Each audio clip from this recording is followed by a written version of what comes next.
Assalamualaikum warahmatullahi wabarakatuh. Kali ini penulis bahas soal stereotipikalnya orang yang menganggap pabrikan itu hebat segala macam ya. Bahasanya sih di bahasan soal pembuktian bahwa ada yang sharing bahwa oli 10W40 itu lebih baik daripada 20W50 untuk motornya.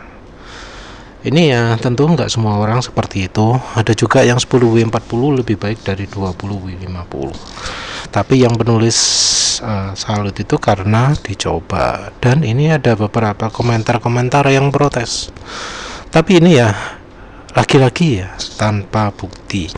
Ini coba menyebutkan teori oli kental performa menurun, oli encer performa maksimal. Ya lagi-lagi nggak disebut kentalnya seberapa, encernya seberapa. Pokoknya kalau encer itu banter gitu ya. Dan ini cuma teori, nggak ada pembuktian apa-apa. Tapi yang penulis ingin bahas di sini adalah terutama rekomendasi pabrikan ini. Katanya lebih baik rekomendasi pabrikan karena pabrikan berani kasih garansi jika motor rusak bila masih tetap menggunakan oli pabrik itu. Tandanya pabrikan yakin mesin awet jika menggunakan oli yang direkomendasikan. Tidak mau menerima klaim garansi jika tidak menggunakan oli standar pabrikan. Terus ini alasannya adalah pabrikan sudah berdiri puluhan tahun. Pabrikan lebih paham mana yang terbaik untuk kendaraannya mereka produksi. Ini soal bisnis spare part ini sebenarnya bukan pendapatnya penulis ya, tapi penulis lebih ngomong pabriknya nggak becus, pabriknya nggak bisa membuat produk yang baik, bukan karena bisnis spare part, tapi karena sak pinter-pinter ternyata mereka sekarang sudah nggak mampu lagi. Dulu ya, sekarang enggak. Ini katanya nggak mungkin pabrikan mau mempertaruhkan nama baik hanya demi bisnis spare part. Sekali lagi penulis nggak terlalu nuduh cari bisnis spare part, tapi penulis lebih nuduh pabriknya nggak mampu ya, pabrik goblok lah kasarannya. Benar biaya sendiri karena ada modifikasi di luar standar, bahwa wajar garansi angus. Ini ya pakai alasan aja lah, karena ya kita lihat saja lah sendiri nanti contohnya bagaimana.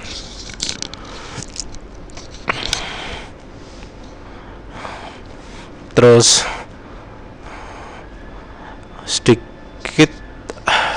lebih sedikit dari orang yang menggunakan standar pabrikan, kenyataannya fine saja. Padahal ya yang kendaraan sekarang umumnya gimana sih, suara ini kasar-kasar. Lagi-lagi ngomong sudah riset sebelum motor produksi. Nggak ada ceritanya kalau pakai oli rekomendasi pabrikan motor cepat motornya cepat rusak. Alasannya QC kelolosan 1:1000, lebih berpegang pada feeling dari riset. Lagi-lagi ya ngomong dia ada riset macam-macam, tapi ya dia nggak akan bisa ngasih bukti apa beneran pabriknya sudah melakukan riset. Nggak ada bukti bahwa pabrikan itu merasukan riset, dan risetnya juga nggak ada bukti risetnya dilakukan di Indonesia. Nggak ada bukti soal itu. Terus ini juga hampir sama. Ini pabrikan dunia memiliki insinyur hebat di bidangnya, pasti sudah lebih dulu meriset. Disebut 5 tahun dijamin rontok. Ini soal minyak goreng ya, pemakaian minyak goreng. Insinyur Jepang sudah meriset jauh sebelum Anda melakukannya. Wah, disebut menyesatkan, memperpendek usia mesin. Ini soal pemakaian minyak goreng, tapi penulis lebih fokus ke insinyurnya, garansinya, dan reliabilitasnya. Ini video pendek aja ya.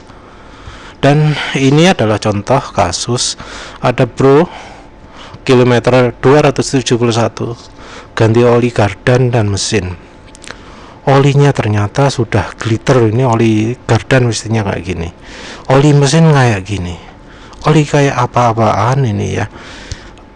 Motor penulis ganti 271 nggak pernah kayak gini olinya. motor penulis yang sekarang olinya umur 261, paling penulis drain nggak akan kayak gini paling warnanya, tapi mungkin hijau ya karena motor penulis penyakitan fuel illusion. Ini yang disebut sudah diuji, sudah sip banget, sudah wah wis dipuji gak karu-karuan kayak tadi itulah ya. Ini soal kasusnya Honda Vario ini ternyata ya yang pada turun mesin berarti kan cukup banyak ya. Jadi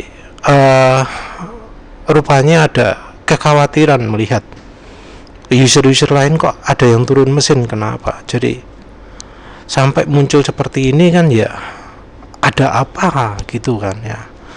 Kalau menurut penulis itu bukan cuma soal kualitas atau kelolosan QC-nya, tapi juga soal pelumasnya ya, yang menurut penulis nggak cocok untuk Indonesia.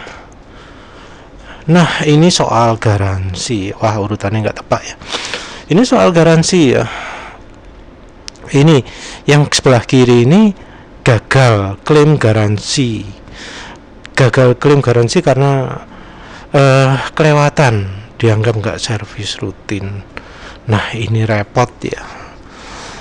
Dan banyak kasus-kasus lain ya, seperti misalnya ganti spion ya, ini ganti di Scotland, terus spionnya ganti, terus apalagi kalau sampai dikasih lampu yang kelap-kelip, itu dijamin membatalkan garansi walau kondisinya yang rusak itu nggak ada hubungannya sama sekali dengan yang dimodifikasi ini. Jadi walau cuma modif tampilan, velgnya dicat, partnya masih 100% asli, tapi ada kemungkinan ditolak klaimnya. Nah ini turun mesin 2 kali, lihat garansi mesin ini, motor baru 2 bulan, garansi mesin itu 3 tahun ya, 3 tahun dan 30.000 km atau 50.000 km kalau nggak salah. Tapi motor baru 2 bulan kok sudah ada biaya 720.000. Mengapa kok sampai ini ditanggung konsumen?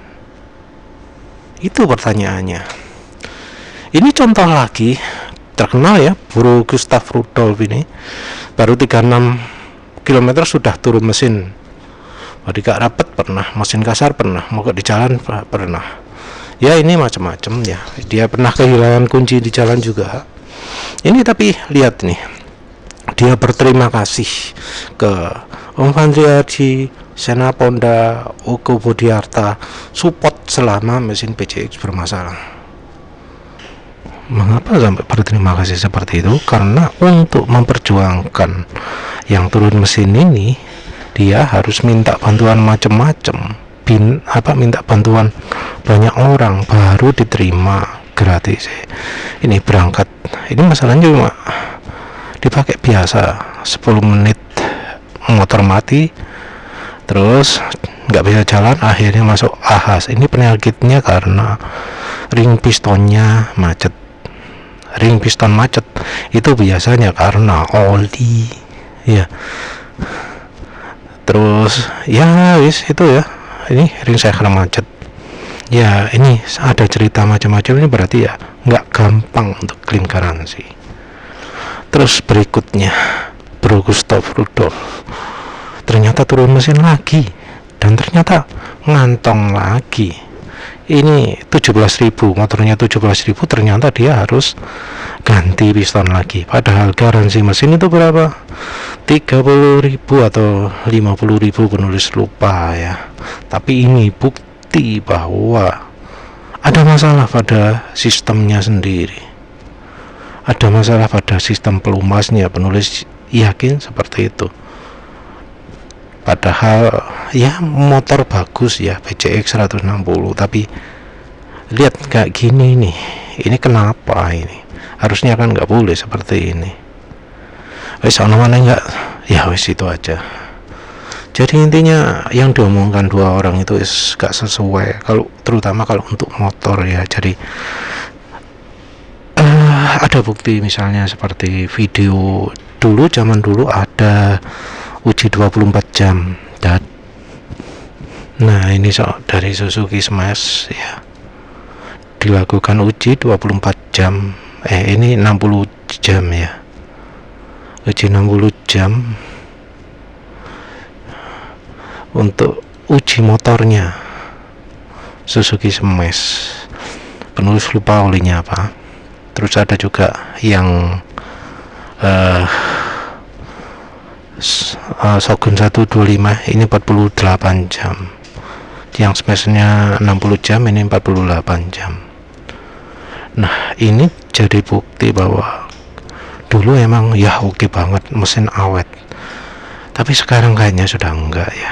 Ini kalau Honda rasanya nggak pernah melakukan uji seperti ini ya, harusnya dilakukan ya, diuji 48 jam atau apa, untuk buktikan bahwa apa yang mereka buat itu bagus. Tapi ya terbukti nggak pernah kan, jadi jangan dianggap mesinnya durable ya, wis begitu saja lah gampangannya.